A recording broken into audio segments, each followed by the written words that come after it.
Konflik Rusia vs Ukraina, 5 jam diskusi. Ini hasil pertemuan Ukraina dan Rusia, terkait kelanjutan perang. Selama 5 jam perwakilan Ukraina dan Rusia telah berdiskusi membicarakan operasi militer spesial yang dilakukan oleh Presiden Vladimir Putin.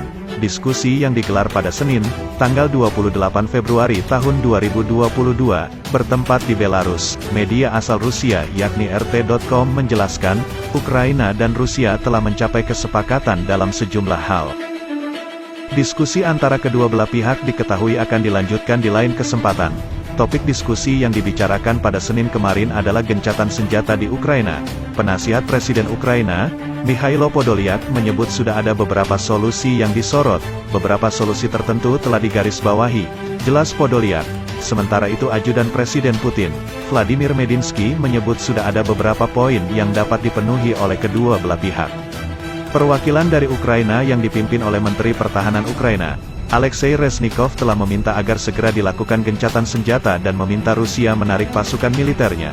Di sisi lain, berdasarkan media Sky News yang berbasis di Inggris, diskusi antara Ukraina dan Rusia di Belarus berlangsung sulit karena pihak Rusia yang bias. Pihak Rusia sayangnya masih memiliki pandangan yang bias terkait proses destruktif yang seorang anggota senior intelijen Amerika Serikat, AS, menyampaikan bocoran dari percakapan antara pemerintah AS dengan Presiden Ukraina Volodymyr Zelensky terkait invasi Rusia.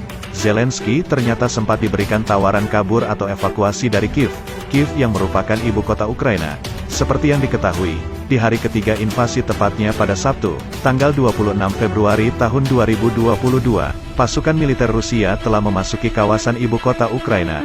Dikutip dari abcnews.com, suara ledakan terdengar di berbagai titik di kawasan ibu kota. Pemerintah AS menduga tujuan utama Putin adalah melengsarkan pemerintahan Ukraina yang dipimpin oleh Zelensky. Di tengah konflik yang semakin memanas, Zelensky diminta oleh AS untuk segera mengevakuasi dirinya dari Kiev. Namun tawaran tersebut ternyata ditolak oleh Zelensky. Zelensky kemudian menjelaskan bahwa dirinya akan bertarung. "The fight is here." Perang telah tiba, kata Zelensky. Ia kemudian juga menyampaikan bahwa apa yang ia butuhkan saat ini adalah amunisi anti-tank, bukan tumpangan untuk evakuasi. Sebelumnya, Zelensky juga sempat mengunggah sebuah video pada Jumat, tanggal 25 Februari tahun 2022, malam. Video itu merekam dirinya dan para petinggi pemerintahan Ukraina berada di luar kantor presiden di Kiev. Zelensky yang terancam dibunuh oleh pasukan militer Presiden Vladimir Putin justru menyatakan akan tetap bertahan di Kiev. Dalam video tersebut, tampak Zelensky dengan tenang merekam dirinya dan para pejabat yang mendampinginya. Berikut pesan yang disampaikan Zelensky, "Selamat malam semuanya. Pimpinan fraksi ada di sini," ucap Zelensky, dikutip dari YouTube Guardian News. Sabtu, tanggal 26 Februari tahun 2022, Kepala Kantor Presiden ada di sini, Perdana Menteri Shmyhal ada di sini, Podolyak, Penasihat Kepala Kantor Presiden, ada di sini, Presiden ada di sini, kami semua ada di sini, pasukan militer kita ada di sini, masyarakat ada di sini. Kita semua ada di sini untuk melindungi independensi negara kita, kata Zelensky. Zelensky menegaskan apapun yang terjadi, dirinya dan para pejabat lainnya akan tetap bertahan di Kiev. Jayalah pasukan kita, jayalah Ukraina, tegasnya. Anak-anak dihabisi di TK hingga ditembak agen sabotase. Di sisi lain, Komisi Hak Asasi Manusia Ukraina menyampaikan total ada 210 warga sipil menjadi korban tewas serangan pasukan militer Rusia, dikutip dari bbc.com.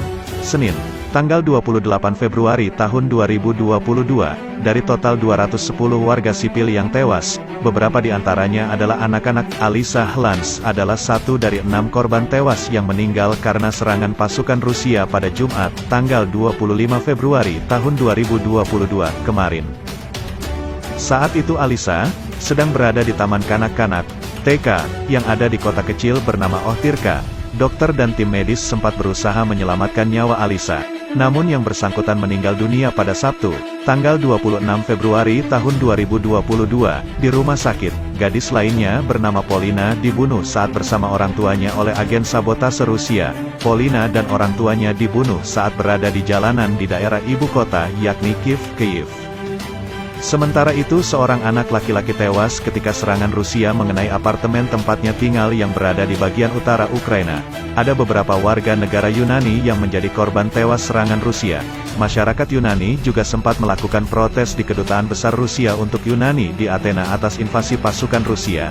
Namun Kedutaan Besar Rusia tetap bersikeras menegaskan bahwa pasukan Rusia hanya menargetkan pasukan militer dan infrastruktur strategis, bukan warga sipil. Pemerintahan Rusia justru menyalahkan pasukan Ukraina terkait warga sipil yang jadi korban perang.